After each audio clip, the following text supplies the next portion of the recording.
దేవునికి స్తోత్రం. మన రక్షకుడైన యేసుక్రీస్తు పరిశుద్ధ నామంలో మా హృదయపూర్వకమైన ఎల్రోయి వందనములు. మీరు చేయు పనిలోను ప్రయత్నములోను ఇదినమంతా దేవుడు తోడుగా ఉండి కాచి కాపాడి ఆశీర్వదించును గాక. ఈరోజు దేవుని వాగ్దానం యిర్మీయా గ్రంథము 31వ అధ్యాయము 9వ వచనం. వారు నన్ను ప్రార్థించుచుండగా నేను వారిని నడిపించుదును. ప్రియ సహోదరి సహోదరుడా, ప్రార్థన నిన్ను పడిపోకుండా నిలబెడతాది. కాబట్టి ప్రార్థించండి అంటున్నాడు. ఇశ్రాయేలు ప్రజలు ఆయన ఎన్ని పనులలో తప్పిపోతున్నా, దేవుడికి దూరంగా వెళ్ళిపోతున్నా, ఆయన ఖడ్గంలో నుంచి తప్పించి, మరణం నుంచి తప్పించి, కరువులో నుంచి తప్పించి, ప్రజలందరి మీద దయ చూపించి అరణ్యంలో నుంచి విశ్రాంతిని, సమాధానాన్నిచ్చి బయటికి తీసుకొచ్చాడు. ఈరోజు మనకు కూడా అనేకమైన సమస్యలు, బాధలు, ఇబ్బందులు అయినప్పటికీ దేవుడు అంటున్నాడు, నువ్వు పడిపోతున్నావా, తప్పిపోతున్నావా, ప్రార్థన చెయ్యి.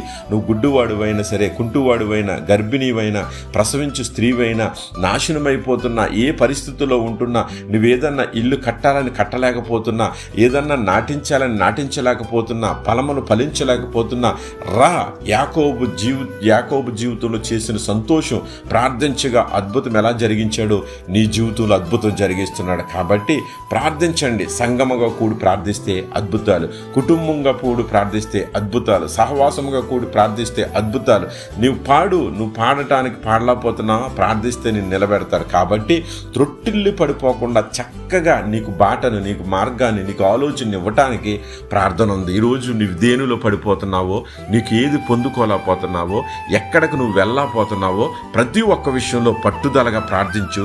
సాతానులోని నువ్వు పడిపోతున్నప్పుడు బంధకంలోంచి విడుదల కలిగించి దేవుడు నిన్ను ఉన్నత స్థానాన్ని నిలబెట్టబోతున్నాడు. నిన్ను రక్షించి శాశ్వతంగా ప్రేమించి నిన్ను, నీ కుటుంబాన్ని అనేక మందికి ఆశీర్వాదకాన్ని నిలబెడుతున్నాడు.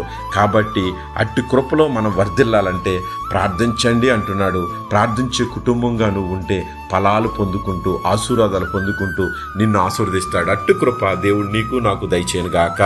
ఆమేన్.